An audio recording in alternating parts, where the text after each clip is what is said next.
Thank you, Mr. Mayor. It's a pleasure to be here. Thanks for the invitation.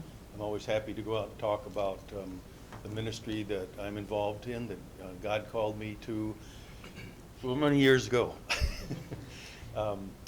Just to give you a little history, I was involved with a national and international organization, Christian ministry, all of my life, mostly in the upper Midwest, around the Midwestern states of Illinois, Minnesota, North Dakota, South Dakota, Michigan. I missed Ohio and Iowa, but I hit Indiana. So I've had a long experience with both direct service to people who are homeless and struggling with addiction, as well as business administrative aspects of ministry to that same demographic of people. I don't come as an expert. I'm one guy in Cookeville, Tennessee. Happy to be here. Especially, I was out on the West Coast for a couple of years, and God saved us from that place because my wife and I are so happy to be here and appreciate, things like saying the Pledge of Allegiance, having prayer before public meetings, and just the general attitude of people. And I say that to say, I know that people want to help other people. So I look at homelessness that way, that people need help and people want to respond, but there's a tension there, or a balance you have to strike with people needing help, but as you suggested, you can't force them. They don't want to go, and I run into that every day. People don't want to come to the mission for a variety of reasons, but you want to help them. So you've got to balance their civil liberties versus what's the good of the community. I know you're probably faced with property trespassing issues. Cookeville has been wrestling with that for the past year. What do we do about panhandling? All those issues, I'm well aware of that.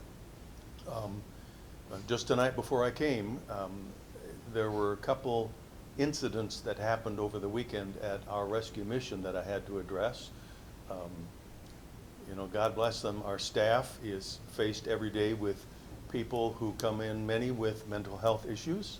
I'd say let me back up, 100% of the people who come to the rescue mission in Cookeville are homeless. They are either living in a car, but they don't have an apartment. They may have had one, but for whatever reason, they don't have that ability anymore. So they're homeless. 95+% of the people who come to us are struggling with addiction. And it's primarily THC and meth and all the concoctions and opioids. When I started out years ago, the average age of people coming to such missions were alcoholics, people struggling with alcohol addiction. And the average age was probably up in the 50s and 60s. The average age now is much lower. It's down into the 40s or 30s, and it's opioid addiction and drug addiction. I had someone come in the other day who is struggling with alcohol, and we were quite surprised, frankly, because we don't see that much anymore. But we had a couple incidents over the weekend where, because of the nature, the situation for these two men who were in our shelter, we had to address their issues. And I'm saying that to say people come and they're very stressed out. They may be in a situation of homelessness because of their own choosing, or they may be in a situation of homelessness because of circumstances that happened to them. We had one man, I'll just call him Daniel, and he was in our Life Transformation Program, which is a long-term Christ-centered program to get people out of addiction. It's an 8-month program. And as happens from time to time, he dropped out of that program. He came back to our shelter, so we have an emergency shelter. It's 45 days that people can stay as long as they behave themselves and don't threaten or get violent. He was in and out of that part of our rescue mission, and then he left. And I happened to drive out of one of the shopping centers one day, and there was Daniel sitting at the exit. And so I rolled down my window and said, "Hey, Daniel, what's going on?" He knew me. He had just been in our shelter for what we call code blue, when the weather gets 40 degrees or below at any time during the day.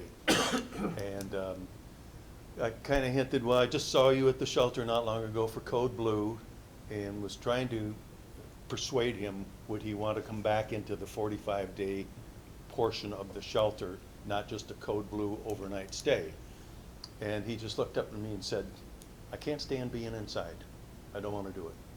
And so I get it, that's their choice, that's their civil liberty, but the other side of it is damage to personal property, what it looks like to visitors to your city. You're trying to attract business. So I said for 2 years I was in Salem, Oregon on the West Coast, and I've got pictures on my wall of what the main street of Salem, Oregon looked like just outside the rescue mission there. And it was starting to look like what you see pictures of LA. People, tent city out in front of the mission, and you can't do anything about it. And it distracts from economic growth. And I want to be, as a rescue mission director, I'm pro-economy. I want the cities to grow and flourish. That's what our life is all about, isn't it? And so I don't like to see panhandling, but it's people's choice. And I know from discussions in the West Coast and here, you cannot legislate yourself out of those kind of situations. People have rights to do that. I wish people wouldn't drive up and hand money out the car window to people. It doesn't help.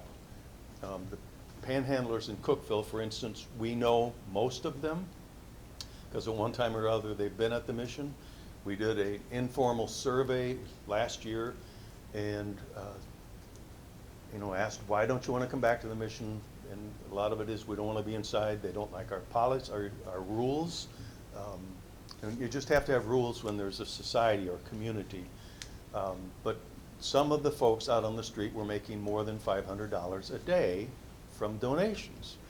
Now we have a policy that if we catch you panhandling or flying your sign asking for money, you cannot keep your bed at the rescue mission because you're double dipping, you're making money out here, and you're coming, you're staying for free at the rescue mission, and there's a lot of people that need help. So we're trying to address all those things, but like I said, I had very frank conversations with 2 men today because of the problems they were stirring up among other men. So we have to deal with those things while we're trying to help people.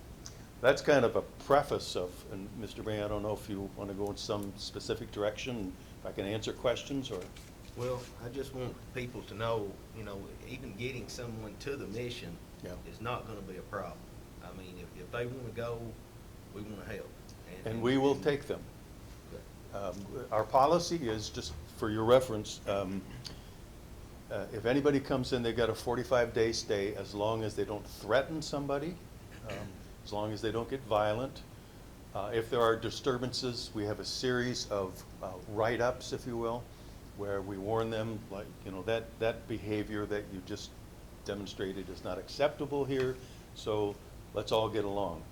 They get a series of those, and then it may come to a point where we ask them to leave.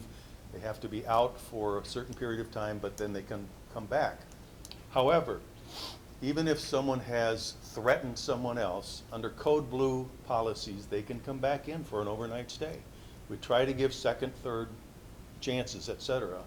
But they're in for a night, and then they have to leave the next morning. If it's Code Blue the next day, they can come back. So it is a constant struggle, if you will, to help people understand. And like I said, we're dealing with people with mental health issues. Many of them are bipolar. We have a lady right now staying with us who is diagnosed schizophrenic. She's hearing voices, and we're trying to deal with all that and get them help, like at Plateau Mental Health Services, if that's what they need, whatever the need is. But we want to be more than a place where you just come and stay and do whatever you want. We're not a flop house. We want to be proactive in getting people to be productive citizens, but they have that choice. So how are you funded? How is the mission funded? We are funded 100% by private donations from individuals, churches, businesses,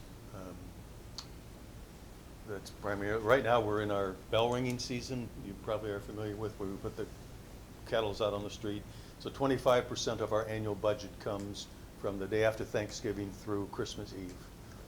That includes money people drop in those buckets and what they give us online. Wow.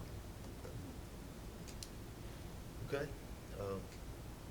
thank you for coming. Is the council, is there any questions or comments on this? I mean, I do want to make this offer. We want to work with the city of Smithville, and if there's any way we can help you, because we do serve the Upper Cumberland, and we have people from Smithville who come, people from Jamestown and all over. If it will help, and we can find a way to coordinate, I don't know how you do that, but getting people to the rescue mission, we're happy to do that, and we just want to help people. Okay, Yeah. thank you very much. Yes, sir.